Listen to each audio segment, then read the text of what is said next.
मेरे साथ निकालें इब्रानियों 11 अध्याय और उसकी 5 और 6 आयत।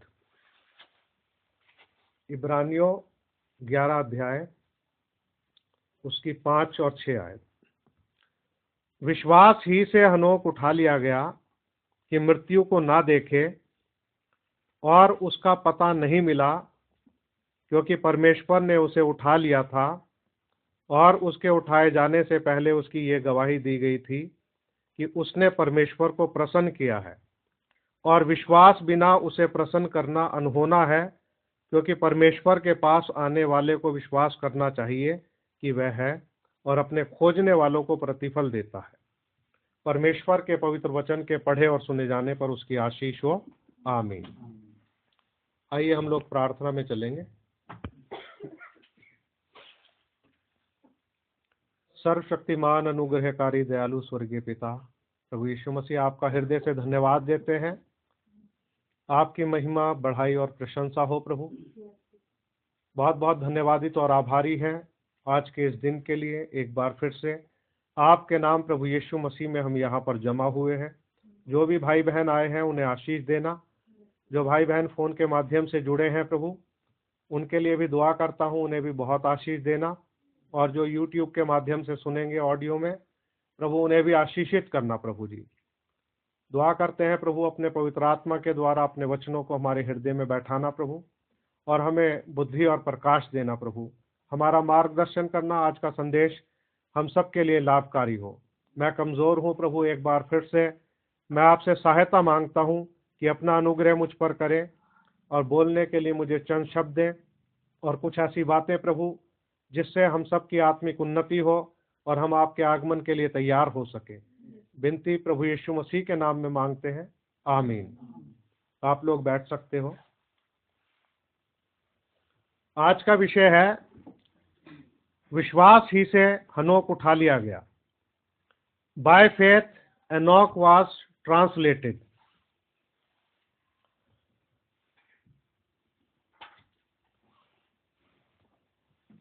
प्रभु आप सबको आशीष दें।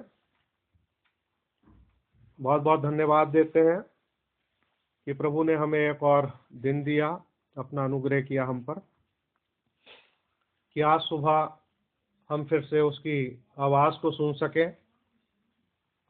और उसकी आवाज़ को सुनने का एक ही तरीका है कि उसके वचन के माध्यम से हम उसकी आवाज़ को सुन सकें। तो आज का विषय जो है, विश्वास ही से हनोक उठा लिया गया, इस बात पर हम थोड़ा सा ध्यान देंगे। और कोई भी विषय जो शेयर किया जाता है वो हम सबकी तैयारी के लिए होता है, और हमें अपने अपने जीवनों को जांचने का समय होता है कि हम देख सकें कि उस वचन के अनुसार हमारा जीवन है या नहीं है। तो ये दो काम हम करेंगे प्रभु के अनुग्रह से, उसकी दया से। हनोक के जीवन के माध्यम से जो भी संदेश प्रभु हमारे हृदय में डालना चाहता है, जो भी बात हमसे करना चाहता है, उसके अनुसार हम सभी अपने अपने जीवनों को भी तैयार कर सकें। प्रभु अनुग्रह करें। धीरे धीरे हम लोग आगे बढ़ेंगे। विश्वास ही से हनोक उठा लिया गया कि मृत्यु को ना देखे। सबसे पहली बात हम यहाँ पर ये पढ़ते हैं और हमें एक क्लियरिटी मिलती है इस बात के विषय में। जो लोग ये कहते हैं कि इस्राएल में एलिया के साथ एलिया के साथ में हनोक आएगा। वो जो दो गवाह जो हैं, हम ये मानते हैं कि वो दो गवाह जो हैं उसमें से एक मूसा होगा और एक एलिया होगा, क्योंकि एलिया के माध्यम से परमेश्वर सुधार का काम करता है और मूसा के माध्यम से उनको व्यवस्था दी गई थी। हनोक के विषय में बाइबल साफ तौर पर बताती है, विश्वास ही से हनोक उठा लिया गया कि मृत्यु को ना देखे। हनोक को मृत्यु को नहीं देखना है, यानी कि हनोक नहीं मरेगा। ये दो गवाह जो आएंगे इनको मरना पड़ेगा, क्योंकि इनको मार दिया जाएगा और 3.5 दिन तक इनकी लाशें जो हैं चौकों में पड़ी रहेगी। तो हनोक जो है वो एक ऐसा व्यक्ति है जिसने मृत्यु को नहीं देखना। और हनोक जो है प्रभु यीशु मसीह की दुल्हन को भी दर्शाता है। हनोक उन लोगों को भी दर्शाता है जो यीशु मसीह के आने तक बचे रहेंगे और बदल जाएंगे और उठा लिए जाएंगे। वो लोग भी मृत्यु को नहीं देखेंगे। जैसा पहला थिस्सलुनीकियों 4 अध्याय में लिखा हुआ है, पौलुस कहता है कि हम जो जीवित और बचे रहेंगे उनके साथ उठा लिए जाएंगे। पहले मुर्दे जी उठेंगे, उसके बाद जो जिंदा है उनका क्या होगा? बदलाव होगा। उसके बाद में रैप्चर हो जाएगा। तो जो लोग मसीह के आने तक बचे रहेंगे और जीवित रहेंगे, ये लोग भी मृत्यु को नहीं देखेंगे। तो हनोक जो है प्रभु यीशु मसीह की दुल्हन को दर्शाता है और उन लोगों को भी दर्शाता है जो आखिर में बदल जाएंगे और मृत्यु को नहीं देखेंगे। तो विश्वास ही से हनोक उठा लिया गया कि मृत्यु को ना देखे, और उसका पता नहीं मिला क्योंकि परमेश्वर ने उसे उठा लिया था। तो हनोक जो है उसका पता नहीं मिला। उसे किसने उठाया? परमेश्वर ने उठा लिया था। और उसके उठाए जाने से पहले उसकी ये गवाही दी गई थी कि उसने परमेश्वर को प्रसन्न किया है। यहां पर कुछ ऐसी बातें हैं जिन बातों को हमें ध्यान में रखना है, क्योंकि हनोक की तस्वीर प्रभु ने हमारे सामने रखी है। एक ऐसे व्यक्ति की तस्वीर रखी जो परमेश्वर के साथ साथ चलता रहा और एक दिन लोप हो गया और उसका पता नहीं मिला क्योंकि परमेश्वर ने उसे उठा लिया था। तो हनोक कैसे उठाया गया? यहां पर लिखा, विश्वास ही से हनोक उठा लिया गया। हनोक को अपने उठाए जाने का विश्वास था। हनोक परमेश्वर के वचनों पर विश्वास करता था। जो कुछ भी परमेश्वर ने उसको वचन दिए, उन वचनों पर हनोक विश्वास करता था और परमेश्वर के साथ साथ वो चलता रहा। हम थोड़ी और भी बातों को देखेंगे और कुछ और आयतों को भी पढ़ेंगे आगे जैसे जैसे हम बढ़ेंगे, तो ताकि हम भी इस बात को समझ सकें कि आज हमें जो है क्या करना है। क्योंकि हमारा भी ये विश्वास है कि पहले मुर्दे जी उठेंगे। अगर हम लोग यीशु मसीह के आने से पहले सो गए मसीह में, तो हम जिंदा हो जाएंगे। जिंदा देखिए वही व्यक्ति होगा जिसके हृदय में ये विश्वास है कि प्रभु यीशु मसीह के आने पर जो लोग सो गए हैं मसीह में, वो जी उठेंगे। जिसका इन बातों पर विश्वास है वही जी उठेगा। जिसका विश्वास नहीं है वो नहीं जी उठेगा। तो विश्वास ही से हनोक उठा लिया गया। और अगर हम जीवित रहे और मसीह के आने तक हम बचे रहे, तो हमारे विश्वास के द्वारा ही हमारा उठाया जाना होगा। रुएल बेटा इधर देखो, सीधे होके बैठो, आपने इधर देखना है। तो हमारा विश्वास ही जो है, हमारे विश्वास के द्वारा ही हमारा स्वर्गारोहण होगा। रैप्चर का भागी होने के लिए हमें व्यक्तिगत विश्वास की जरूरत है। हम जो जेंटाइल हैं या अन्य जाति हैं, प्रभु जो है हमसे व्यक्तिगत रीति से डील करता है। उद्धार जो है वो व्यक्तिगत है। अन्य जातियों में जो उद्धार है वो व्यक्तिगत है। हमें अपने स्वर्गारोहण के लिए हमारे पास विश्वास होना चाहिए। अगर हम मर गए, चले गए, तो हमारा जो पुनरुत्थान है, रेजरेक्शन जो हमारा होना है, उसके लिए हमें विश्वास की जरूरत है।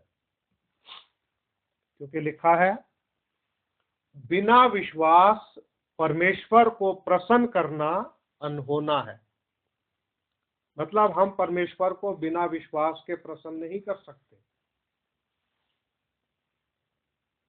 विश्वास बिना उसे प्रसन्न करना अनहोना है, क्योंकि परमेश्वर के पास आने वाले को विश्वास करना चाहिए कि वो है और अपने खोजने वालों को प्रतिफल देता है। अगर आज हम प्रभु को खोज रहे हैं तो हमें तभी प्रतिफल मिलेगा यदि हम विश्वास करते हैं। अगर आज हम परमेश्वर के पास आए हैं तो हमें उसके पास हमारा विश्वास लेकर के आया है। क्योंकि विश्वास के बारे में एक बात तो बिल्कुल स्पष्ट है, क्लियर है, और वो ये है कि विश्वास के द्वारा अनुग्रह से ही तुम्हारा उद्धार हुआ है, और ये तुम्हारी ओर से नहीं है बल्कि परमेश्वर का दान है।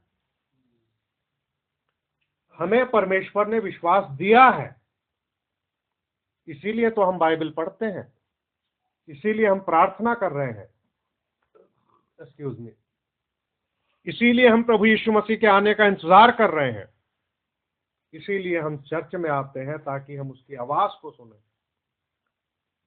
ये विश्वास का दान हमें किसने दिया है? परमेश्वर ने दिया। संसार में बहुत लोग हैं, बहुत पढ़े लिखे लोग हैं, बहुत काबिल लोग हैं, बहुत से धनवान लोग हैं, बहुत से नेक लोग हैं, लेकिन हर व्यक्ति के पास में विश्वास नहीं है। हर एक व्यक्ति प्रभु यीशु मसीह पर विश्वास नहीं कर सकता।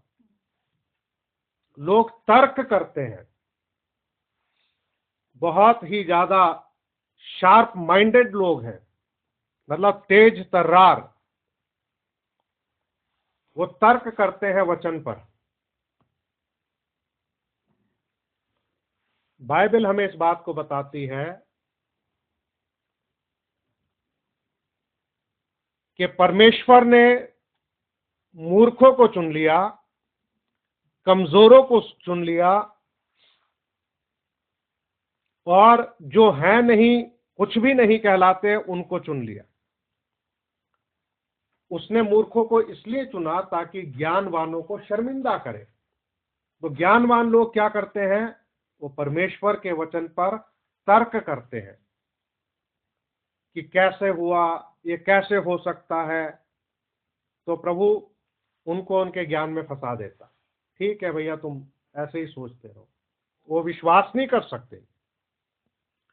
लेकिन जो साधारण लोग हैं, कमजोर लोग हैं, मूर्ख लोग हैं, जिन मूर्खों को प्रभु ने चुना है, जो प्रभु के पास आते हैं और कहते हैं कि प्रभु हमें कुछ भी नहीं मालूम, प्रभु अपना अनुग्रह करना, दया करना, हमें बुद्धि देना, प्रभु अपने वचन से बात करना।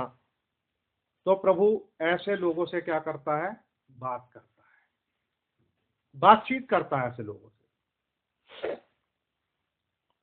और ये बात जो है वचन के अनुसार है, और प्रभु के सेवक भाई ब्राह्मण ने भी इस बात को कहा कि परमेश्वर जो है सरलता में है, सिंपलिसिटी में है।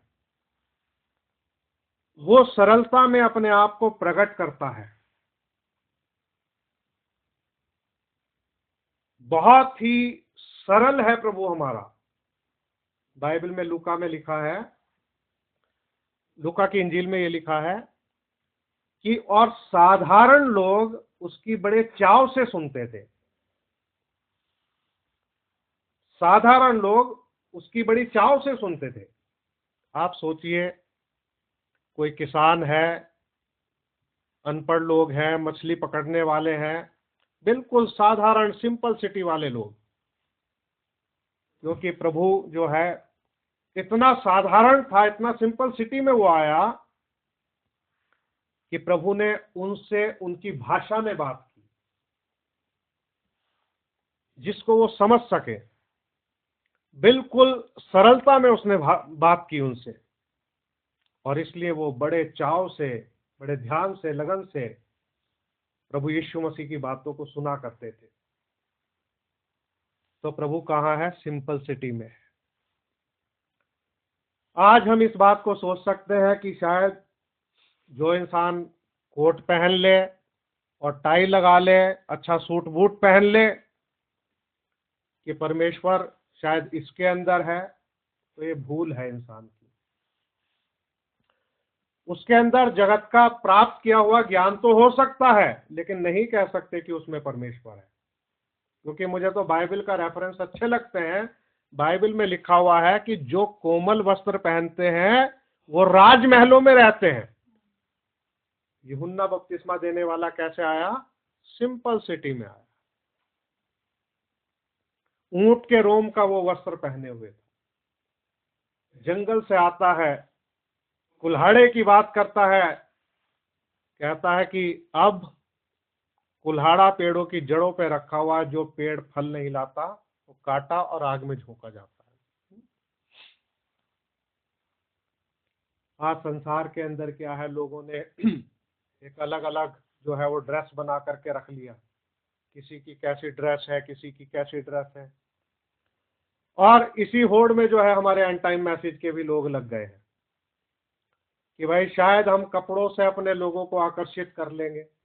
कपड़ों से कभी लोग आकर्षित नहीं होते। आप अच्छे कपड़े पहन के कभी किसी को वचन पे विश्वास नहीं करवा सकते हो। आपको चाहिए सिंपल सिटी। अगर आज आपने खुदा को देखना है तो उन नम्र हृदयों के अंदर देखो, साधारण लोगों के अंदर देखो, जो विश्वास में धनी है। बाइबल क्या बताती है कि क्या धनवान लोग तुम पर अन्याय नहीं करते? तो भैया जो पैसे वाला है वो अन्यायी है। बाइबल में लिखा, क्या धनवान तुम पर अन्याय नहीं करते? क्या ये तुम्हें कोर्ट कचहरी में नहीं घसीटते? क्या तुम्हें धमकियां नहीं देते? क्या ये उस नाम की निंदा नहीं करते? और जो गरीब लोगों के विषय में ये लिखा है, निर्धन लोगों के लिए लिखा है कि वो क्या होते हैं? विश्वास में धनी होते हैं। अगर विश्वास में कोई धनी है तो निर्धन है। उनके पास मिलावट करने के लिए कोई ज्ञान नहीं है। वो संसारिक चीजों को वचन में मिला नहीं सकते। साधारण लोग तो केवल वचन में जो लिखा है उस पर क्या करते हैं? विश्वास करते हैं। वो अपने आप को इस योग्य भी नहीं समझते कि हम प्रभु के पास आए। जैसे वो व्यक्ति जिसके जिक्र प्रभु यीशु मसीह ने किया कि मंदिर में 2 व्यक्ति गए, एक अपनी क्वालिटी गिनवा रहा था, मैं सप्ताह में 2 बार फास्ट रखता हूं, मैं अपना दसवांश देता हूं, अपनी क्वालिटीज गिनवा रहा था, और एक ने जो है स्वर्ग की तरफ दृष्टि भी करनी नहीं चाहिए। उसने कहा कि मुझ पापी पर दया करना। तो प्रभु ने कहा उसकी प्रार्थना सुनी गई। और दूसरा वाला जो फास्ट रखने वाला था वो उसको तुच्छ समझ रहा था। वो कह रहा था मैं इसके समान नहीं हूं। तो ये बता रहा था कि ये भी दुआ करने आया, मैं भी दुआ करने आया हूं, मेरी ये क्वालिटी है, मैं इसके समान नहीं हूं। और उसने स्वर्ग की तरफ दृष्टि भी नहीं की। उसने कहा कि मैं पापी हूं, मुझ पापी पर दया करना। प्रभु यही तो चाहता है कि उसकी उपस्थिति में इंसान आए, वो यही कहे कि प्रभु मैं पापी हूं, मुझ पापी पर दया करना। क्योंकि प्रभु यीशु मसीह दया करने के लिए आया है, वो दयावंत है। तो जो साधारण लोग हैं, जो निर्धन लोग हैं, वो विश्वास में क्या है? धनी है। अगर आज आपने विश्वास देखना है तो उन लोगों में देखो। आजकल के जो मॉडर्न विश्वासी लोग जो हैं, उनके अंदर आपको फैशन परिस्थिति की झलक दिखाई देगी। आप जब उनको किसी प्रोग्राम्स के अंदर देखोगे तो आपको कुछ देखने की जरूरत नहीं, बस उनके ऊपर निगाह मारना, उनके कपड़ों को देखना, आप स्त्रियों के कपड़ों को देखना, पुरुषों के कपड़ों को देखना, उसके पहनावे को देखना, और आपको ये पता चल जाएगा कि भाई हाँ, इनके अंदर कुछ विश्वास है कि नहीं है। क्योंकि उनको देख करके ही पता चल जाएगा कि अरे ये तो अपनी पहचान संसार के साथ कर रहे हैं, इनके अंदर से अभी फैशन जो है मरा नहीं है। दिख जाएगा, दूर से ही दिख जाएगा, पता चल जाएगा, क्योंकि वो अपने आप को वहां पर वैसे ही प्रेजेंट करेंगे सांसारिक रीति से। तो हनोक जो था, हनोक के लिए लिखा हुआ है कि विश्वास ही से हनोक उठा लिया गया कि मृत्यु को ना देखे। अगर हम ये चाहते हैं कि हम उठा लिए जाएं और हम मृत्यु को ना देखें, तो हमारे अंदर जो है विश्वास होना चाहिए, हमारे अंदर विश्वास होना चाहिए। और विश्वास शाब्दिक विश्वास नहीं होना चाहिए कि हम सिर्फ ये कहें कि मुंह से कह दे कि हाँ, हम इस वचन पे विश्वास करते हैं। शाब्दिक नहीं होना चाहिए, हमारे पास जीवित विश्वास होना चाहिए। जीवित विश्वास उसे कहते हैं कि जब हम अपने विश्वास को कामों के द्वारा प्रकट करते हैं तो वो विश्वास कैसा बन जाता है? जीवित विश्वास हो जाता है। अगर हम सिर्फ विश्वास ही करते हैं कि अगर तुम्हारा कोई भाई नंगा हो, प्रतिदिन भोजन की उसको घटी हो, लेकिन उसको खाने के लिए खाना ना दे, पहनने के लिए वस्त्र ना दे, और उससे कहे कि भाई मैं दुआ करता हूं आपके लिए कि आप तृप्त रहो, आप गर्म रहो, और जो देह के लिए जरूरी है वो ना दे। लोग कहते हैं कि भाई हम दुआ करेंगे, दुआ करेंगे हम, लेकिन बाइबल क्या बताती है? भाई तुम कह तो रहे हो कि भैया तुम तृप्त रहो, गर्म रहो, मुंह से कह रहे हो, अच्छी बात बोल रहे हो, लेकिन अपने विश्वास को कामों के द्वारा तो प्रकट नहीं कर रहे हो। जिसके पेट में भूख लगी है उसको रोटी चाहिए। बाइबल में लिखा है जिन्हें प्रतिदिन भोजन की घटी हो, और जिसकी देह के लिए कपड़े की जरूरत है कि वो गर्म रहे, तो उसको कपड़ा जो है वो प्रोवाइड करना है। उदाहरण मैंने इसलिए दिया है कि हम अपने विश्वास को कामों के द्वारा प्रकट करें, तब हमारा विश्वास जो है वो जीवित विश्वास होता है। अगर हम विश्वास को कामों के द्वारा प्रकट ना करें तो मुर्दा विश्वास होता है। तो ऐसा मुर्दा विश्वास किसी का उद्धार नहीं करा सकता। तो विश्वास में दो प्रकार के विश्वास हैं, एक मुर्दा विश्वास है और एक जीवित विश्वास है। अब जो जिसके पास मुर्दा विश्वास है वो भी अपने मुंह से कहेगा भाई मैं विश्वास करता हूं, वो ये नहीं कहेगा मेरा विश्वास मुर्दा है।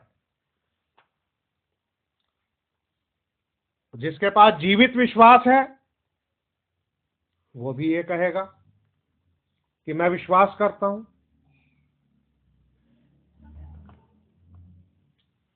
तो विश्वास ही से हनोक उठा लिया गया कि मृत्यु को ना देखे। अगर हमारे पास में जीवित विश्वास होगा, उस विश्वास के द्वारा हम मृत्यु को नहीं देखेंगे।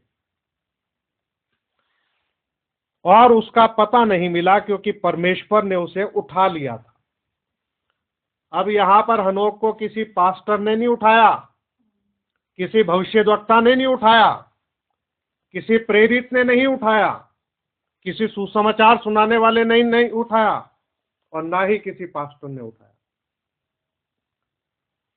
जिसके प्रति उसका विश्वास था, जिसमें उसका विश्वास और भरोसा था, यानी कि सर्वशक्तिमान प्रभु परमेश्वर,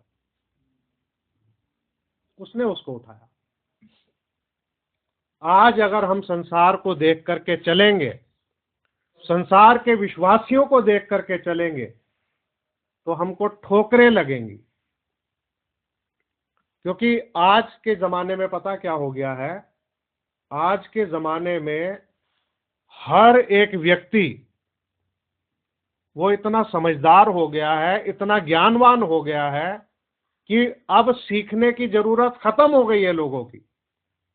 अब हर एक व्यक्ति सिखाना चाहता है, हर एक व्यक्ति बताना चाहता है, हर एक व्यक्ति ये दर्शाना चाहता है कि मैं कुछ हूं, मैं कुछ जानता हूं।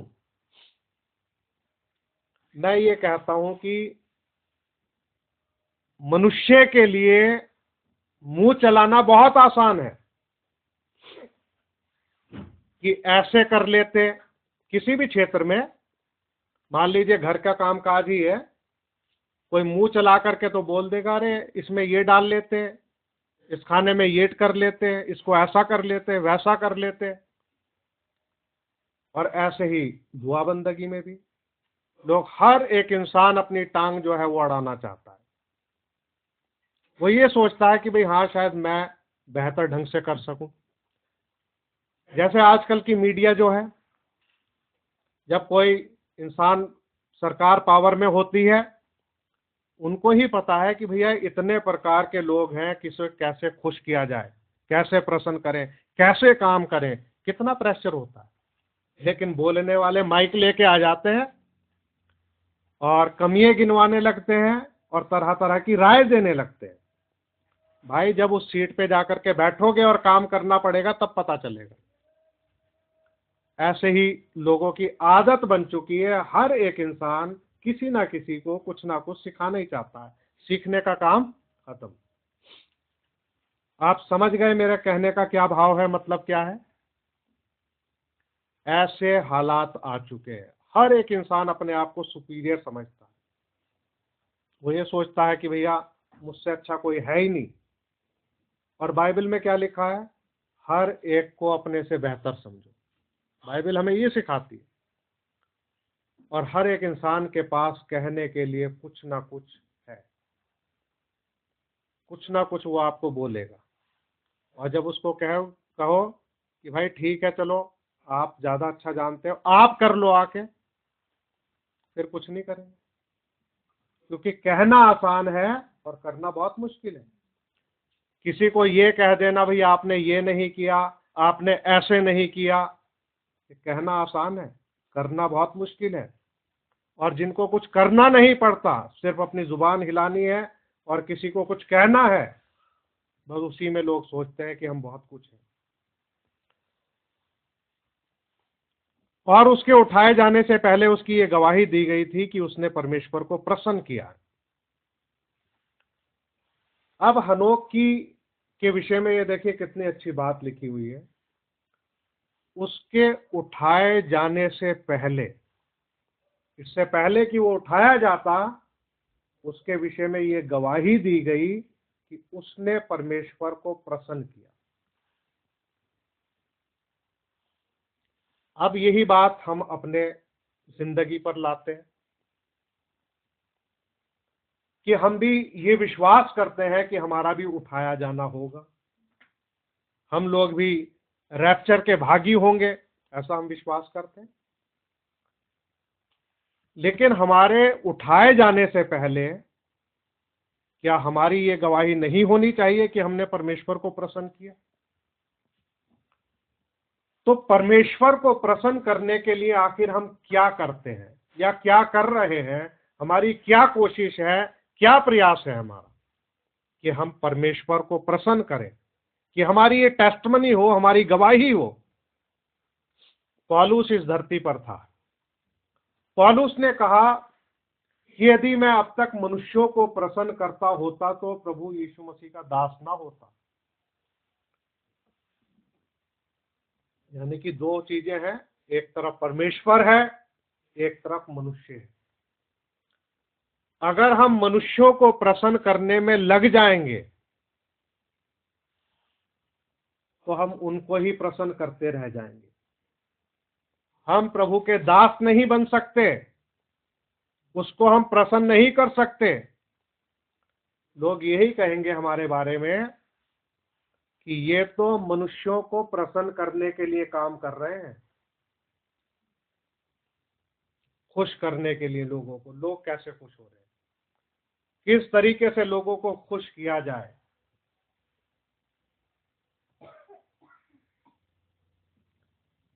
हनोक की गवाही जो थी इसके विपरीत थी। आप सोचिए कि उसने परमेश्वर को प्रसन्न किया, इस बात की गवाही दी गई, कितने लोगों को उसने नाराज किया होगा।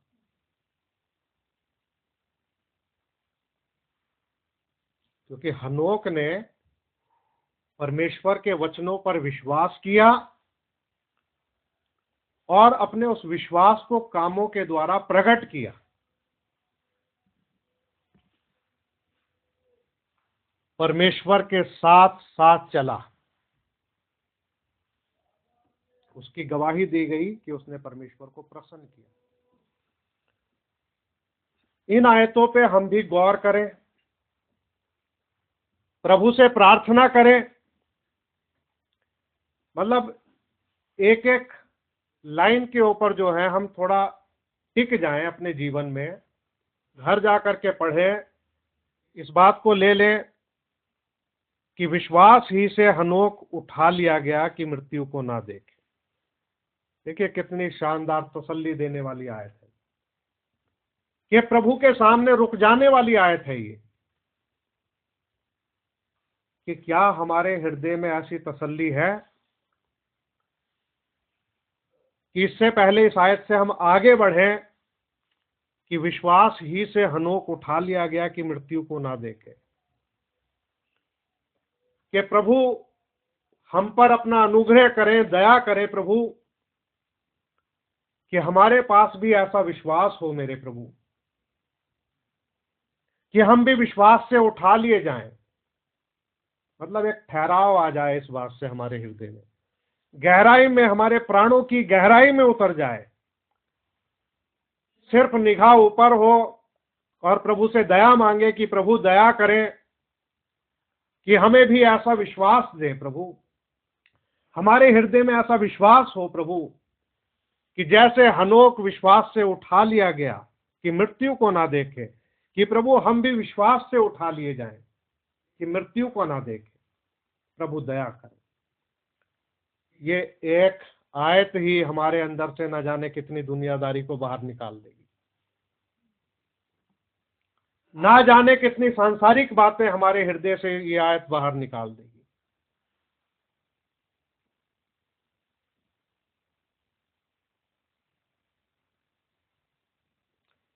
और उसका पता नहीं मिला क्योंकि परमेश्वर ने उसको उठा लिया। कि हम भी ये कहें कि प्रभु हमारे उठाए जाने से भी पहले प्रभु हमारी जिंदगी की, जुबान की नहीं, जुबान को तो मैं झूठ मानता हूं भैया। आज के युग में इंसान की जुबान का कोई भरोसा नहीं। मैं जोर दे के इसलिए बोलता हूं क्योंकि इसमें हमें फर्क नजर आना चाहिए। इंसान की जुबान का कोई भरोसा नहीं। उसी इंसान की जुबान का भरोसा हो सकता है जो प्रैक्टिकल है, जिसकी कथनी और करनी में फर्क नहीं है। जो प्रैक्टिकल व्यक्ति है उसकी जुबान पे तो इंसान भरोसा कर सकता है, लेकिन हमें प्रैक्टिकल को साथ में देखना है कि उसकी गवाही दी गई कि उसने परमेश्वर को प्रसन्न किया है। कि प्रभु अनुग्रह करे कि हमारे जीवन की भी ऐसी गवाही हो, हमारी जिंदगी की भी ऐसी गवाही हो कि हमने प्रभु तुझे प्रसन्न किया है।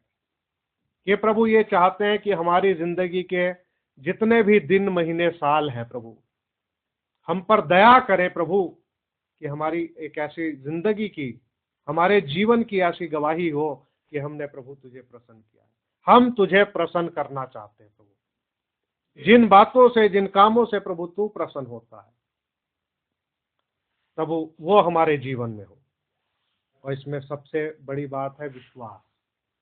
क्योंकि बिना विश्वास उसे प्रसन्न करना अनहोना है। Bye faith Enoch was translated, विश्वास ही से हनोक उठा लिया गया। विश्वास चाहिए हमें।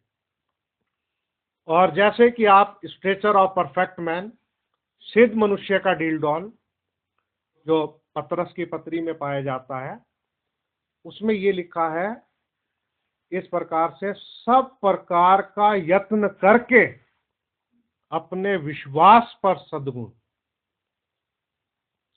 और सद्गुण पर समझ, समझ पर संयम, संयम पर धीरज, धीरज पर भक्ति, भक्ति पर भाईचारे की प्रीति, और भाईचारे की प्रीति पर प्रेम बढ़ाते जाओ।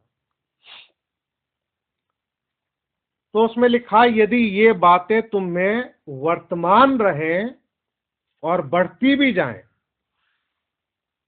यानी कि विश्वास का जो लेवल है वो ऐसा नहीं है कि जब हम जिस दिन विश्वास करते हैं तो हमारा विश्वास जो है मरने तक उतना ही रहे, ये बढ़ता है विश्वास। यदि ये बातें, यानी कि जो मैंने आपके सामने पढ़ के बताया है, बोल के बताया है, ये बातें तुम में वर्तमान हो और बढ़ती भी रहे, ये सब चीजें हमारे अंदर एक साथ आती है। हम सब के अंदर ये सब चीजें थोड़ी थोड़ी अवस्था में है, लेकिन इसका बढ़ना जरूरी है। विश्वास हमारा बढ़े, हमारे सद्गुण बढ़े, ठीक है, सब एक एक जो ये सद्गुण है ये हमारे अंदर ग्रो करना चाहिए, बढ़ना चाहिए। इससे क्या होगा, लिखा कि यदि ये बातें तुम में नहीं है तो तुम अंधे हो और धुंधला देखते हो। तो हमारा जो स्पिरिचुअल ब्लाइंडनेस जो है, अंधापन जो है आत्मिक, उसको ये सब चीजें क्या करती हैं, दूर करती हैं, और हमें अधिक जो है, हमारा विजन जो है, हमारा जो देखना जो है अधिक क्लियर होता है, हमें अच्छा दिखाई देता है। तो इस प्रकार से जो है हम आगे बढ़ते रहते हैं, क्योंकि और विश्वास बिना उसे प्रसन्न करना अनहोना है, क्योंकि परमेश्वर के पास आने वाले को विश्वास करना चाहिए कि वो है और अपने खोजने वाले को प्रतिफल देता है। ये बाइबल के अंदर लिखा है कि अपने खोजने वालों को प्रतिफल देता है। आइए हम इन चीजों को, ये जो पॉइंट्स है ना, इसमें आप ये देख लीजिए। हनोक एक व्यक्ति है जो आदम से 7वीं पीढ़ी में था। ये परमेश्वर के वचन पर विश्वास करता है, उसके वचन के अनुसार चलता है परमेश्वर के, और इस व्यक्ति ने परमेश्वर को प्रसन्न किया, इसकी गवाही दी गई, और एक दिन ये उठा लिया गया। अगर हम भी एक व्यक्ति है जो प्रभु पर विश्वास करते हैं और हमारा ये विश्वास है कि स्वर्गारोहण होगा, तो हमारी जीवन के अंदर भी ये काम होने चाहिए। हो सकता है कि हमारे जीवन में ये काम उतने ना हो, लेकिन धीरे धीरे इन कामों को बढ़ता जाना चाहिए, और ये चीजें हमारे जीवन में अगर होंगी तो हम ये सोच सकते हैं कि हाँ, हमारा भी हनोक की तरह क्या हो जाएगा, ट्रांसलेशन हो जाएगा। जैसे वो उठा लिया गया, उसका स्थानांतरण हो गया, उसका स्थान बदल गया, इसी प्रकार से हमारा भी स्थान बदल जाएगा। हम उठा लिए जाएंगे, लेकिन उठाए जाने से पहले जो बातें हनोक में थी वो हमारे अंदर भी होनी चाहिए। आइए हम यहूदा की पत्री में चलेंगे, उसका 1 अध्याय,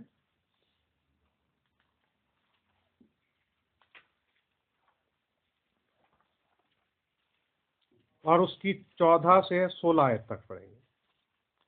हनोक ने भी जो आदम से 7वीं पीढ़ी में था, इनके विषय में ये भविष्यवाणी की, देखो प्रभु अपने लाखों पवित्रतों के साथ आया कि सबका न्याय करे और सब भक्तिहीनों को उनके अभक्ति के सब कामों के विषय में जो उन्होंने भक्तिहीन होकर किए हैं, और उन सब कठोर बातों के विषय में जो भक्तिहीन पापियों ने उसके विरोध में कही है, दोषी ठहराए। तो आदम से 7वीं पीढ़ी में हनोक था, इसने भविष्यवाणी की, और उस भविष्यवाणी में बताया कि प्रभु जो है अपने लाखों पवित्रतों के साथ आया।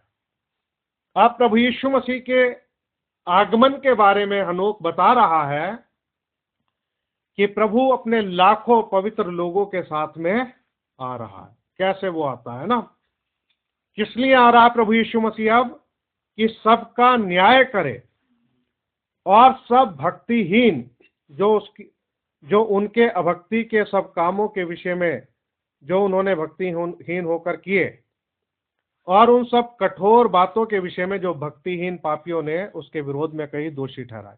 तो प्रभु आ रहा है कि सबका न्याय करे। देखिए, जब हनोक इस पृथ्वी के ऊपर था, उसका काम था कि सिर्फ प्रभु के वचन को फॉलो करे, उसकी इच्छा के अनुसार चले, प्रभु को प्रसन्न करे। दूसरी तरफ हम देखते हैं कि संसार में भी लोग थे, और उन संसार के लोगों ने, जो भक्तिहीन थे, जो पापी लोग थे, कठोर बातें हनोक के विरोध में कही। आप चाहे कह लीजिए हनोक के विरोध में कही या परमेश्वर के विरोध में कही, क्योंकि हनोक जो था परमेश्वर के वचन को रिप्रेजेंट करने वाला था। हनोक की जिंदगी में परमेश्वर का वचन जीवंत प्रकट हुआ था। तो लोगों ने कठोर बातें जो है, भक्तिहीन पापियों ने कठोर बातें परमेश्वर के वचन के विरोध में वहां पर कही, और उन सब को जो है प्रभु दोषी ठहराने के लिए आ रहा है अपने लाखों पवित्र लोगों के साथ। वो प्रभु यीशु मसीह के आगमन के बारे में बात करता है। और आज भी यही है कि अगर हम हनोक की तरह विश्वास के द्वारा परमेश्वर को प्रसन्न करेंगे, तो हमारे विरोध में इसलिए बातें कही जाएंगी और कठोर बातें कही जाएंगी क्योंकि भक्तिहीन पापियों से भरा हुआ संसार है, और इस संसार के अंदर ऐसे लोग मौजूद हैं जो आपके भले कामों की निंदा करेंगे। जब आप कहोगे कि नहीं, मैंने चर्च जाना है, संडे का दिन है, मैं संगति करने के लिए जाऊंगा, तो हो सकता है वो आपको तरह तरह की बातें बोले। जब वो आपको वचन को पढ़ता हुआ देखें तो तरह तरह की बातें कहें। जब आप किसी व्यक्ति की किसी चीज को ठुकरा दें कि नहीं, ये वचन के विरोध है, मैं है और मैं इसको नहीं ले सकता, मैं इसको एक्सेप्ट नहीं करूंगा, तो लोग आपसे नाराज हो जाएं। तो नाराज होकर के वो क्या कहेंगे? आपके विरोध में कठोर बातें कहेंगे, कठोर बातें बोलेंगे, और उन सब लोगों को प्रभु यीशु मसीह दोषी ठहराने के लिए आने वाला है। तो ये बात हनोक ने कही। हनोक को इस बात का रेवलेशन था, प्रकाशन था। आज भी प्रभु यीशु मसीह की सच्ची दुल्हन में पाए जाने वाले वो लोग जिनके पास सच्चा प्रकाशन है, वो इस बात को जानते हैं कि जब वो वचन का अनुकरण करेंगे, वचन को जिएंगे, तो उनके विरोध में बातें कही जाएंगी, उसके विरोध में बातें बोली जाएंगी। अब प्रभु यीशु मसीह जो देहधारी वचन था, उसके विरोध में लोगों ने क्या कुछ नहीं कहा। आप बताइए क्या कुछ नहीं कहा? उसको गालियां दी गई, उसको तरह तरह की बातें बोली गई। प्रभु यीशु मसीह को शैतान कहा गया, बालजबूल कहा गया। कितनी बातें प्रभु यीशु मसीह के विरोध में कही गई। उसको कहा गया कि ये लोगों को भरमाता है, और यहां तक कह दिया गया था कि अगर कोई उसकी सभा में गया तो उसका नाम जो है गिरजे से काट दिया जाएगा। और इसीलिए उस अंधे व्यक्ति के माता पिता ने गवाही नहीं दी। उनको डर था कहीं हमारा नाम ना काट दे, जबकि कितना बड़ा मिरेकल हुआ था। माँ बाप ने कहा कि वो खुद सियाना है, वो अपने बारे में आप बोल देगा, उसी से पूछ लो।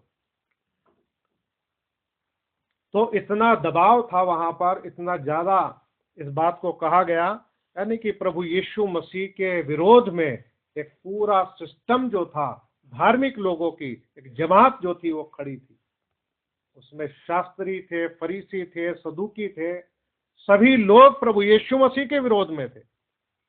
लेकिन प्रभु यीशु मसीह सिर्फ वो काम करता था, वो बात बोलता था जिससे पिता प्रसन्न होता था। इसलिए परमेश्वर ने कहा कि ये मेरा प्रिय पुत्र है जिसमें रहने से मैं अत्यंत प्रसन्न हूं, इसकी सुनो। ये घोषणा परमेश्वर ने की, क्योंकि प्रभु यीशु मसीह पिता को जो है विश्वास के द्वारा प्रसन्न कर रहा था। आज हम भी अपने परमेश्वर को विश्वास के द्वारा ही प्रसन्न कर सकते हैं। तो हमें ये बात मालूम होनी चाहिए कि अगर हम एक मसीही जिंदगी जिएंगे, एक भक्ति के साथ जीवन बिताएंगे, इसमें अभी हमने ये सद्गुण में ये पढ़ा कि उसमें एक भक्ति भी है, धीरज के बाद भक्ति।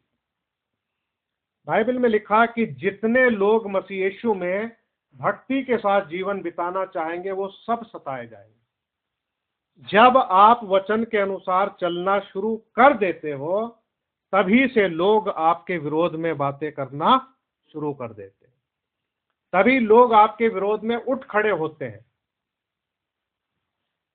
और आपको एक धार्मिक पाखंडी कह करके पुकारना शुरू कर देते हैं। ये कब होता है?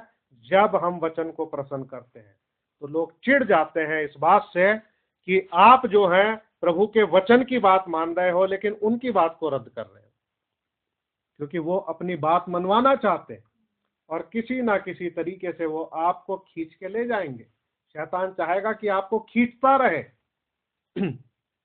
हमें इस बात को देखना है कि परमेश्वर किस काम से प्रसन्न होता है, किस बात से प्रसन्न होता है, तो इसलिए हमें वहां पर ही अपने आप को रखना है, ऐसे स्थान पर रखना है। तो ये हमारे साथ होगा। जब हमारे साथ ऐसा होना शुरू हो जाए तो समझ लो कि हम सही मार्ग पे चल रहे हैं और परमेश्वर हमसे प्रसन्न हो रहा है, क्योंकि वो अपने वचन के माने जाने से क्या होता? खुश होता है। वो बलिदान और भेंट नहीं चाहता। आज दुनिया में बहुत सारे लोग जो हैं तरह तरह के गिफ्ट बांट रहे हैं, तरह तरह की चीजें दे रहे हैं, वो सोच रहे हैं कि भाई मैंने ये कर दिया, मैंने ये कर दिया तो शायद परमेश्वर प्रसन्न हो जाएगा। नहीं, शमूएल ने कहा शाऊल से कि परमेश्वर अपने वचन के माने जाने से खुश होता है।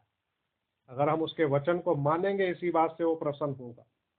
हम और किसी दूसरे तरीके से उसको प्रसन्न नहीं कर सकते। आइए हम थोड़ा और आगे बढ़ेंगे और मेरे साथ चले जरा पहला कुरिन्थियों और उसका दूसरा अध्याय निकालें, 14 से 15 आयत तक हम पढ़ेंगे।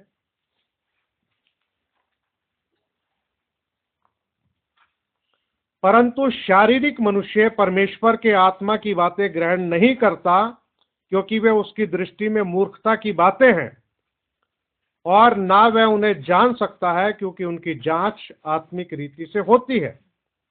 आत्मिक जन सब कुछ जांचता है, परंतु वह आप किसी से जांचा नहीं जाता।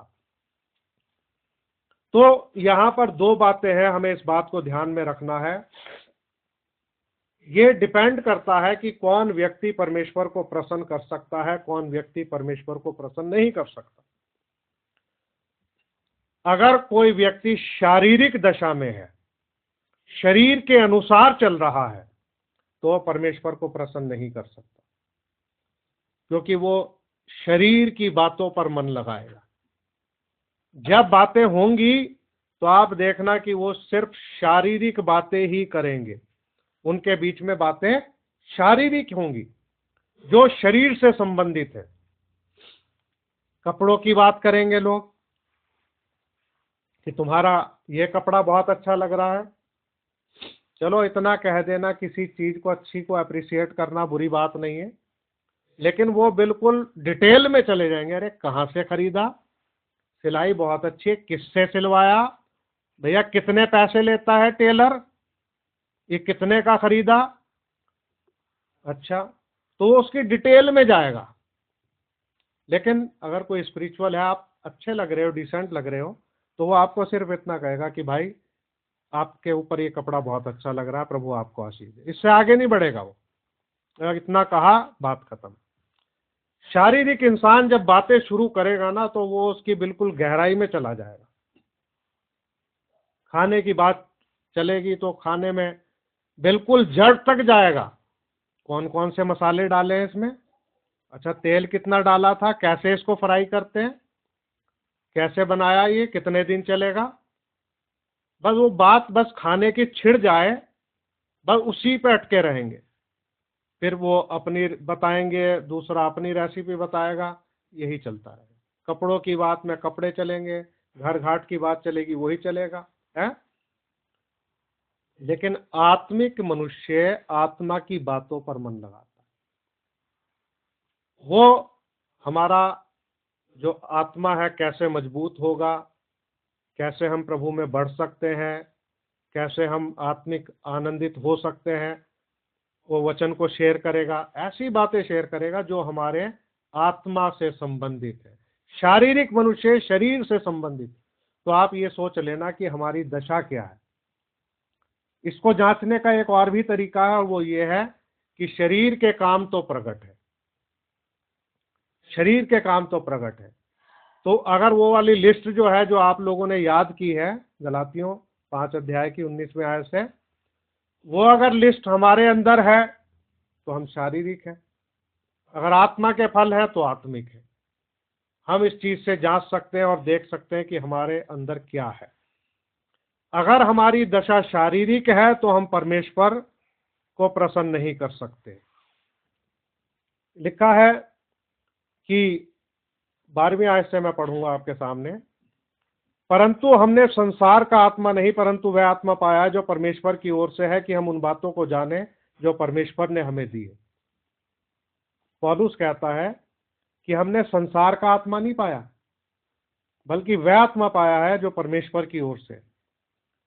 तो प्रभु हमें अपना आत्मा क्यों देता है? प्रभु ने हमें अपना आत्मा इसलिए दिया है ताकि हम उन बातों को जाने जो परमेश्वर ने हमें दी। तो ये पवित्र शास्त्र जो है, प्रभु का जो वचन है, ये प्रभु ने हमें दिया है, और साथ में हमें अपना आत्मा भी दिया है ताकि उसके आत्मा के द्वारा हम इन बातों को जाने। आप समझ रहे हैं आत्मा क्यों दिया जाता है? आत्मा दिया जाने का एक ही उद्देश्य है कि हम उन बातों को जाने जो प्रभु ने हमें दिए। तो हमें ये वचन किसने दिया है? परमेश्वर ने दिया है, अपने पवित्र आत्मा की प्रेरणा के द्वारा। ये लिखा गया उसके आत्मा की प्रेरणा के द्वारा। ये उसका इनब्रीद वर्ड है, यानी कि उसके अंतरात्मा से निकला हुआ वचन, जिसको 40 लेखकों ने, लगभग 40 लेखकों ने आत्मा की प्रेरणा के द्वारा लिखा है। और ये वचन हमें दिया गया है, और हमें प्रभु ने आत्मा दिया, संसार का आत्मा नहीं, अपना आत्मा दिया, ताकि हम उन बातों को जाने जो परमेश्वर ने हमें दी है। अब जिनके पास संसार का आत्मा है, तो वो उस आत्मा के द्वारा मोबाइल में घुसे हुए हैं, और वो ये देख रहे हैं कि संसार में क्या क्या हो रहा है। वो इसी चीज की खोज में है। कोई देश दुनिया घूम रहा है, ना जाने क्या क्या हो रहा है। वो सिर्फ मोबाइल में खोलते हैं, इसके दरवाजे से प्रवेश करते हैं, पूरी दुनिया की सैर कर लेते हैं, क्योंकि संसार का आत्मा है ना। तो संसार का आत्मा संसार ही दिखाएगा, लेकिन जब प्रभु का आत्मा आएगा तो इंसान जो है प्रभु के वचन में आएगा। अरे ये बातें हैं जो प्रभु ने हमें दी है कि हम इन बातों को जाने। लिखा है कि जिनको हम मनुष्यों के ज्ञान की सिखाई हुई बातों में नहीं, परंतु आत्मा की सिखाई हुई बातों में आत्मिक बातों से मिला मिलाकर सुनाते हैं। पौलुस कहता आत्मिक बातों से मिला मिला के सुनाते हैं। अब पौलुस क्या कर रहा है? आत्मा की सिखाई हुई बातों में आत्मिक बातों से मिला मिलाकर वो सुना रहे हैं। लेकिन आगे उन्होंने एक और अनुभव प्राप्त किया भाई पौलुस कहते हैं, परंतु शारीरिक मनुष्य परमेश्वर के आत्मा की बातों को ग्रहण नहीं करता। अब जो शारीरिक दशा में है, वो परमेश्वर के आत्मा की बातों को ग्रहण नहीं करता, क्योंकि वे उसकी दृष्टि में मूर्खता की बातें हैं। अब जब हम या कोई भी व्यक्ति आत्मिक बातों से मिला मिला करके बताएगा, तो शारीरिक इंसान क्या कहेगा? ये मूर्खता की बातें हैं।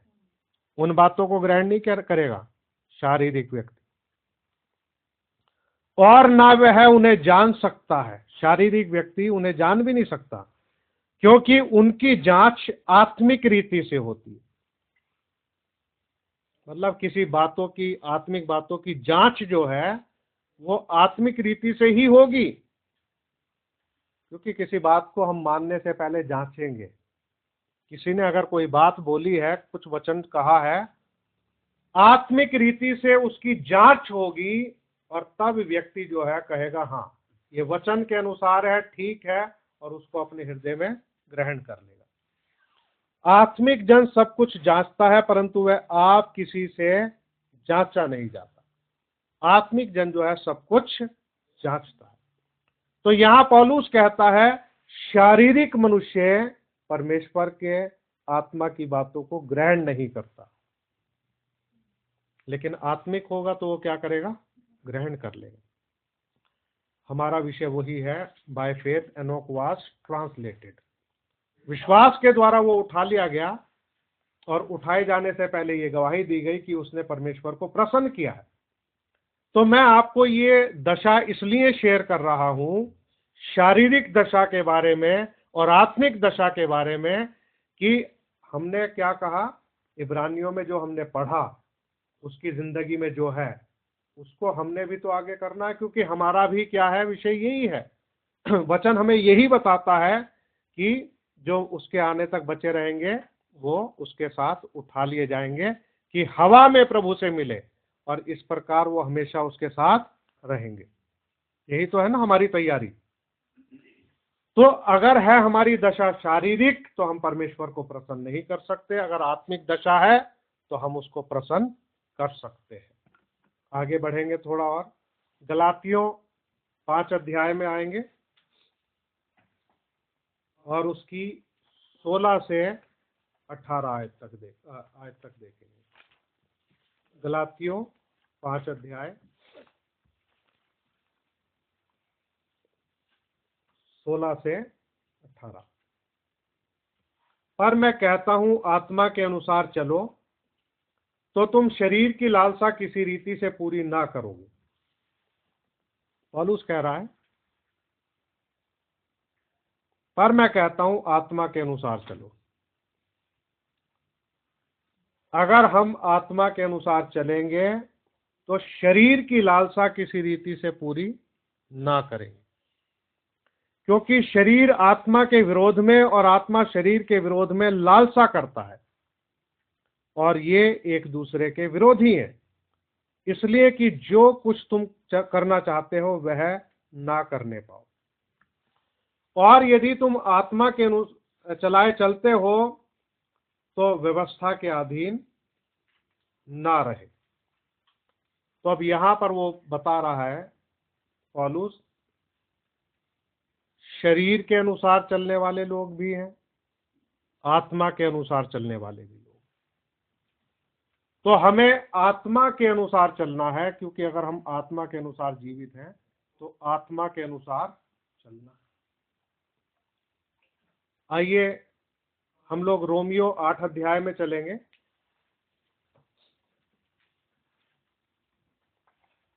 और सबसे पहले मैं आपके सामने उसकी 8वीं आयत पढ़ूंगा। उसके बाद हम शुरू से इसको पढ़ेंगे थोड़ा और इसमें कुछ देखेंगे। यहां लिखा है रोमियो 8 अध्याय की 8वीं आयत, और जो शारीरिक दशा में है वे परमेश्वर को प्रसन्न नहीं कर सकते। जो शारीरिक दशा में है, इसका मतलब ये हुआ कि हनोक ने परमेश्वर को प्रसन्न किया था, और हनोक ने अगर परमेश्वर को प्रसन्न किया है तो उसकी दशा कैसी थी? आत्मिक दशा थी, वो शारीरिक दशा में नहीं था। अगर हम भी आत्मिक दशा में होंगे, आत्मा के अनुसार चलने वाले लोग होंगे, विश्वास के द्वारा परमेश्वर की बातों का अनुकरण करेंगे, तो हम परमेश्वर को प्रसन्न कर सकते हैं। तो परमेश्वर को प्रसन्न करने के लिए हमको आत्मिक होना है, स्पिरिचुअल होना है। अगर हम आत्मिक हैं तो आत्मा के अनुसार चलेंगे और परमेश्वर को प्रसन्न कर सकेंगे। यहां पर ये हमें बिल्कुल क्लियर हो जाता है। आइए हम इसकी पहली आयत से कुछ आयतें पढ़ेंगे। अतः अब जो मसीह यीशु में है उन पर दंड की आज्ञा नहीं, क्योंकि वे शरीर के अनुसार नहीं वरन आत्मा के अनुसार चलते। देखिए, हमें मसीह यीशु में होना बहुत जरूरी है। इस बात को भी अब समय आ गया है कि एक एक पॉइंट को, जब भी हमारे पास समय होता है, जैसे भाई हैं ड्राइविंग करते हैं, और जब ऐसा समय होता है कि वो फुर्सत में होते हैं, बैठे होते हैं, ड्राइव नहीं करते होते, तो ऐसे समय में इन सभी बातों पर मनन करना है और प्रभु से प्रार्थना करनी है, धन्यवाद देना है, एक एक बात को अपने हृदय में बैठाना है कि प्रभु मैं आप में पाया जाऊं। सोचना है कि क्या मैं मसीह में पाया जाता हूं कि नहीं, क्या मैं मसीह यीशु में हूं कि नहीं।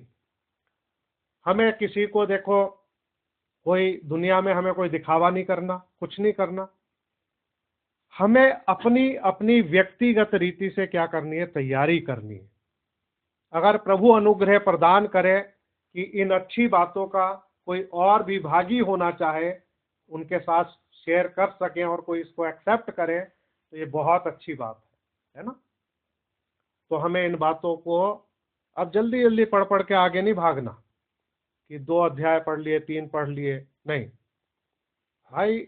अब इस वचन में से होकर के हमें गुजरना है, अपने अंदर से इस वचन को उतारना है कि हमारी जिंदगी में से होकर के ये वचन गुजरना शुरू हो जाए। क्योंकि वे शरीर के अनुसार नहीं वरन आत्मा के अनुसार चलते हैं जो मसीह यीशु में है। क्योंकि जीवन की आत्मा की व्यवस्था ने मसीह यीशु में मुझे पाप की और मृत्यु की व्यवस्था से स्वतंत्र कर दिया। अब देखिए, बिल्कुल क्लियर होता जा रहा है।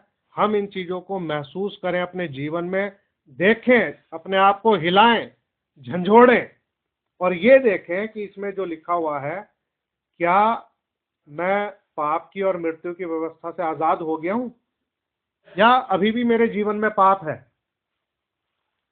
रुएल, इधर देखो बाबू, वो लेके आ जा। हाँ, नहीं कोई नहीं, बैठा रहने दो उसको। बहुत दिन से बच्चे भूल गए हैं ना।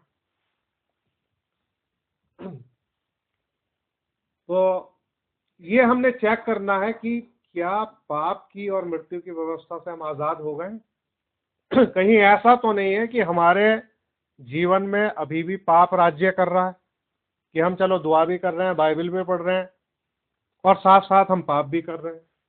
तो इन बातों को हमने देखना है, क्योंकि अब प्रभु के आने का समय नजदीक है। हमने अपने अपने जीवनों पर फोकस करना, ध्यान लगाना है और वचन में ढलते जाना है। प्रभु अनुग्रह करे, क्योंकि जो काम व्यवस्था शरीर के कारण दुर्बल होकर ना कर सकी, उसको परमेश्वर ने किया, अर्थात अपने ही पुत्र को पाप में शरीर की समानता में और पाप बलि होने के लिए भेजकर शरीर में पाप पर दंड की आज्ञा दी, इसलिए कि व्यवस्था की विधि हम में जो शरीर के अनुसार नहीं वरन आत्मा के अनुसार चलते हैं पूरी की जाए। तो व्यवस्था की विधि, वो पौलुस कहता हम में जो शरीर के अनुसार नहीं वरन आत्मा के अनुसार चलते हैं पूरी की जाए। पौलुस को पक्का था, कंफर्म था कि हम शरीर के अनुसार नहीं चल रहे हैं, हम शारीरिक लोग नहीं हैं, हम आत्मिक लोग हैं, हम आत्मा के अनुसार चल रहे हैं, परमेश्वर के आत्मा के अनुसार चल रहे हैं। क्योंकि शारीरिक व्यक्ति शरीर की बातों पर मन लगाते हैं, परंतु आध्यात्मिक आत्मा की बातों पर मन लगाते हैं। अब हमने इस बात को देखना है कि हम शारीरिक हैं या आत्मिक हैं। अगर आत्मिक होंगे तो हम अपनी आत्मा की बातों पर मन लगाएंगे, प्रभु के वचन को पढ़ेंगे, संदेशों को सुनेंगे, आत्मिक संगति में रहेंगे। जो भी प्रभु का सच्चा सेवक हो, नम्र हो, दीन हो, ऐसे व्यक्ति से अगर हमारी आत्मिक उन्नति के लिए कुछ सीखने को मिलता है तो हमें सीखना चाहिए। उस चीज को हम अपनी आत्मिक उन्नति के लिए सीखें। जो सच्चे सेवक हैं भैया, उनका आदर करें। प्रभु अनुग्रह करेगा। प्रार्थना करें कि प्रभु हमें ऐसे लोगों के संपर्क में लेकर के आए कि जो वास्तव में आत्मिक हो, जो इस बोझ को महसूस करते हो, पैसे के और नीच कमाई के लोभी ना हो, जिनका खुदा, जिनका पेट पैसा ही है, आत्मिक हो, स्पिरिचुअल, जो मुंह से बोलते भी हो और चलते भी हो। जैसा पौलुस कहता है कि तू जो औरों को सिखाता है, तुझे होश नहीं, तेरा इंसाफ भी होगा खुदा के हाथों से, कि तू अपने आप को नहीं सिखाता। तो प्रभु अनुग्रह करे कि हम चलने वाले लोगों में हो सके। शरीर पर मन लगाना तो मृत्यु है, पर आत्मा पर मन लगाना जीवन और शांति है। आप इस चीज को महसूस कर सकते हो कि अगर मेरा और आपका मन आत्मा पे लगा हुआ है तो हमारे जीवन, हमारे जिंदगी के अंदर क्या है, एक तो हमारे अंदर शांति होगी और एक प्रभु का जीवन हमारे अंदर होगा। अगर हम आत्मा पे मन लगा रहे हैं तो जीवन और शांति, हम शांत रहेंगे। शांत रहने का मतलब यह है कि इंसान के जीवन के अंदर एक ठहराव आ जाता है, उतावलापन खत्म हो जाता है। यह नहीं कि मुंह से जो मुंह में आया वो निकले जा रहा है। आप समझ लेना कि भाई जो व्यक्ति बड़बोला है, फटाफट बोलता है, उसका मन शांत नहीं। शांत व्यक्ति जो है वो आपको अलग से ही पता चल जाएगा। उसके जीवन में ठहराव होगा। वो अपनी बातों को बड़ा तोल मोल के बोलेगा। जब वो कोई बात कहेगा या कोई बात बोलेगा तो एक एक बात को सोच समझ के विचार करके बोलेगा। बोलने से पहले सोचेगा कि मैं इस बात को बोल रहा हूं, इस बात का सुनने वालों पर क्या असर होगा। तो आत्मा पर मन लगाना जीवन और शांति है। अगर हम आत्मा पे मन लगाएंगे तो हमें जीवन मिलेगा और हमें शांति मिलेगी। आज तो दुनिया के अंदर बड़ा हो हल्ला हो रहा है? देखो कितनी परेशानियां हैं, रोना ही रोना है। कुछ भी आप देखोगे, कहीं कोई हादसा हो गया, उसमें लोग मर गए, है ना, तरह तरह से दुनिया के बुरे हाल हैं। लेकिन जब हम आत्मा पे मन लगाएंगे, आत्मा की बातों पे मन लगाएंगे तो हमें जीवन और शांति मिलेगी। तो अगर हम अपने जीवन में शांत रहना चाहते हैं, जिंदगी चाहते हैं, तो हम शरीर पे मन ना लगाएं। शरीर मिट्टी है, मिट्टी में मिल जाएगा। मैं आपको बताना चाहता हूँ, प्रभु अनुग्रह करे, दया करे कि जो भाई बनी है, उनके मम्मी पापा दोनों गुजर गए और शायद 2 दिन का ही अंतर होगा। पहले मम्मी उनकी गुजर गई, फिर पापा उनके गुजर गए। तो प्रभु अनुग्रह करे भाई को, उसके परिवार को शांति दे अपनी। तो हमारा जो शरीर है ये कुछ नहीं है भाई। देखो वो लड़का था जवान, कुछ दिन पहले 17-18 साल का भर्ती था, चला गया वो, है, नहीं बच पाया। बड़ा दुख हुआ उसके लिए भी, भाई बनी के मम्मी पापा के लिए भी मुझे बड़ा दुख हुआ, अंदर से दुख महसूस हुआ। तो शरीर जब हमारा मिटने वाला है, खत्म होने वाला है, तो हम शरीर पर क्यों मन लगाएं? आत्मा पर मन लगाना है, क्योंकि आत्मा पे मन लगाना जीवन और शांति है। क्योंकि शरीर पर मन लगाना तो परमेश्वर से बैर रखना है, क्योंकि ना तो परमेश्वर की व्यवस्था के अधीन है और ना हो सकता है। तो शरीर पर मन लगाना आत्मा से बैर रखना है। तो हमें क्या करना है? हमें शरीर पर मन नहीं लगाना, क्योंकि हम परमेश्वर को प्रसन्न नहीं कर सकते, क्योंकि शरीर पे मन लगाने से हमारी दशा जो है वो शारीरिक हो जाएगी, और शारीरिक दशा में परमेश्वर को प्रसन्न नहीं किया जा सकता। तो आप ये सोचिए, जो बातें यहां पर पौलुस लिख रहा है, बता रहा है, ये बातें जो है हनोक के जीवन में थी कि वो एक आत्मिक व्यक्ति था, आत्मा के अनुसार चलने वाला व्यक्ति था, और आत्मिक होने के कारण उसने परमेश्वर को प्रसन्न किया।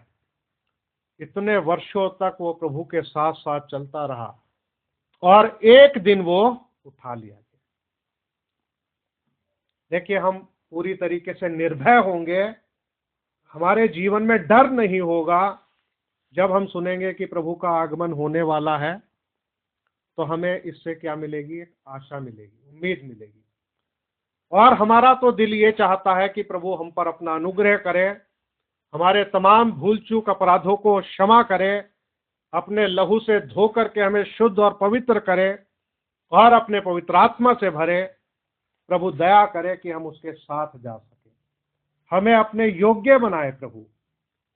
प्रभु का सिर्फ हम अनुग्रह ही मांग सकते हैं, उसकी दया ही हम मांग सकते हैं। एक आखिरी आयत पढ़ के इस विषय को हम समाप्त करेंगे, क्योंकि वक्त हो चुका है। प्रकाशित वाक्य उसका 20 अध्याय,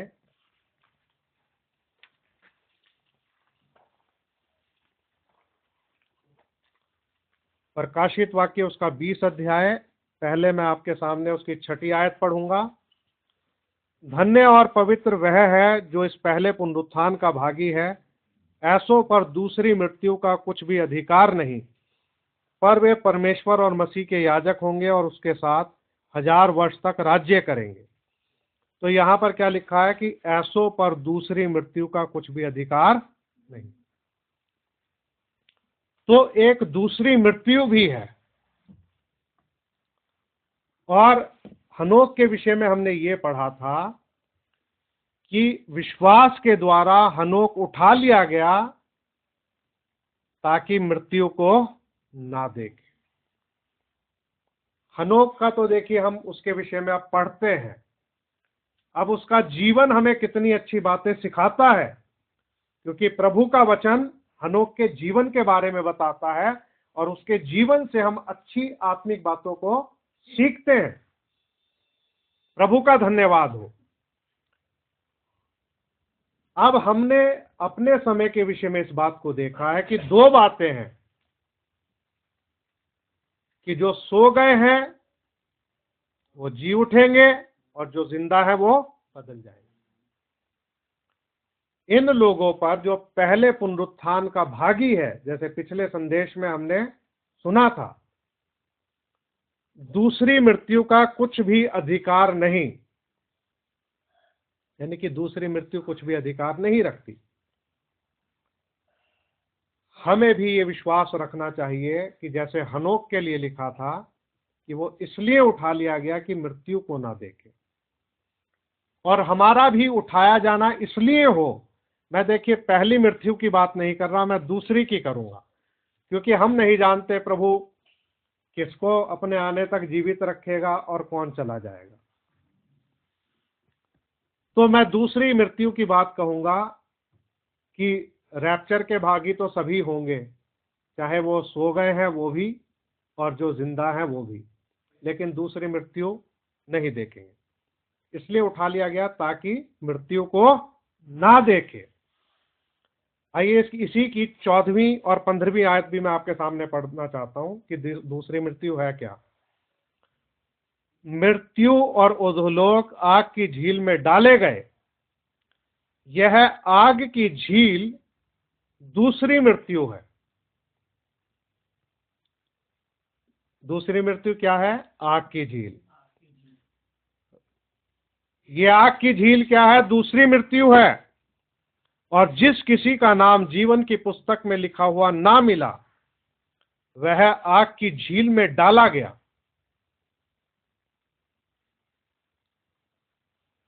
तो विश्वास के द्वारा हनोक उठा लिया गया कि मृत्यु को ना देखे।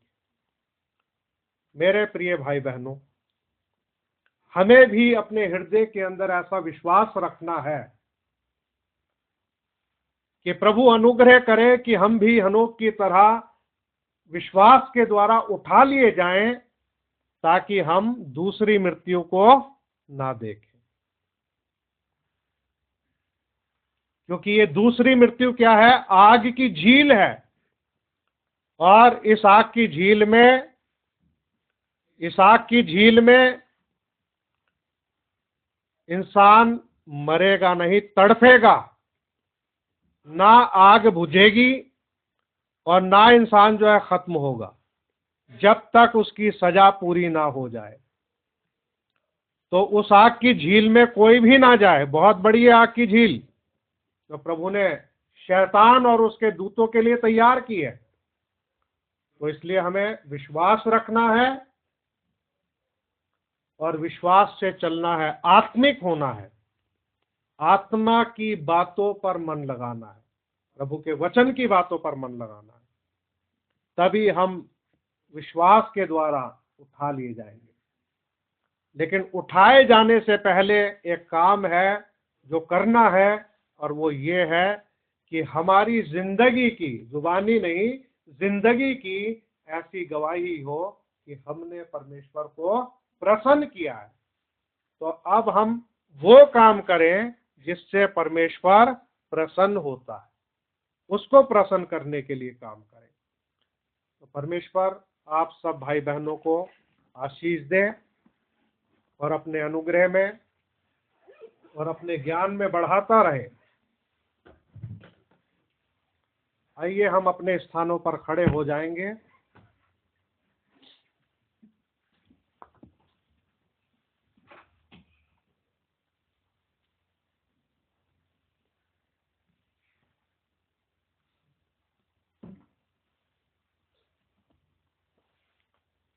गीत गाएंगे, आवाज सुनो परमेश्वर की, गाओ स्तुति परमेश्वर की।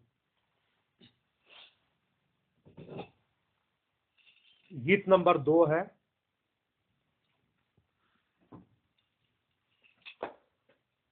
शुरू कीजिए। आवाज सुनो परमेश्वर की, गाओ स्तुति परमेश्वर की। आवाज सुनो परमेश्वर की, गाओ स्तुति परमेश्वर की। आत्मा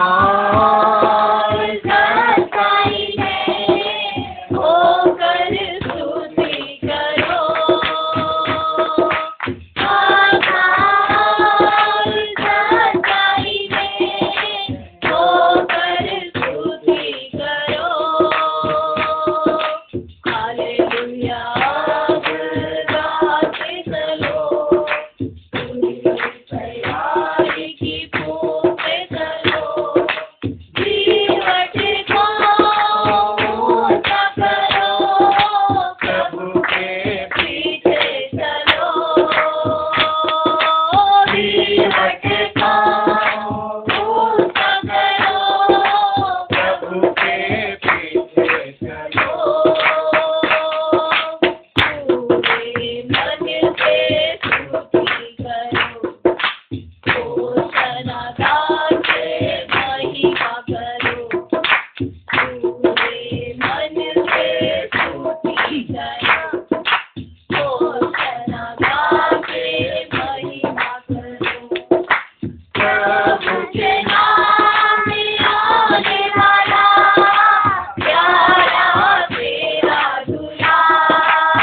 प्रभु आप सबको आशीष दे।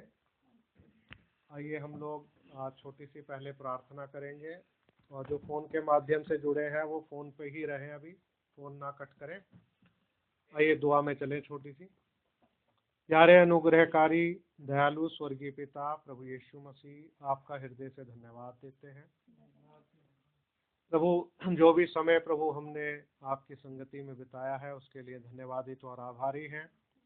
मैं विश्वास करता हूँ प्रभु आपके वचन के द्वारा प्रभु हमारी आत्मिक उन्नति हुई है प्यारे प्रभु, और हम प्रभु इस विषय पर और इन बातों पर गौर करके अपने हृदय में इनको बैठाएंगे प्रभु जी।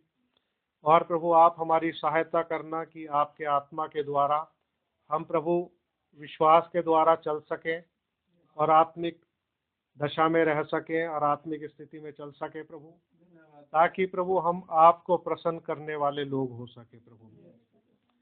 प्रभु हमारी कमजोरियों को, दुर्बलताओं को दूर करे प्रभु, और हमें अपने योग्य बनाए प्यारे प्रभु जी। अपने वचन के सांचे में प्रभु हमें ढाले प्यारे प्रभु। हमारे भूल चूक अपराधों को प्रभु आप क्षमा करें प्रभु, और हमें और अधिक समर्पित जीवन दे प्रभु, और ताकि हम प्रभु बेहतर ढंग से एक मसीही जिंदगी जी सके प्रभु, और बेहतर ढंग से प्रभु आपकी सेवा कर सके प्रभु जी। जो भी प्रभु खामियां हैं प्रभु उनको आप दूर करें प्रभु, और अच्छी बातों को प्रभु हमारे जीवन में स्थापित करते चले जाएं प्रभु। सभी सुनने वालों को आप बहुत आशीष दें प्रभु।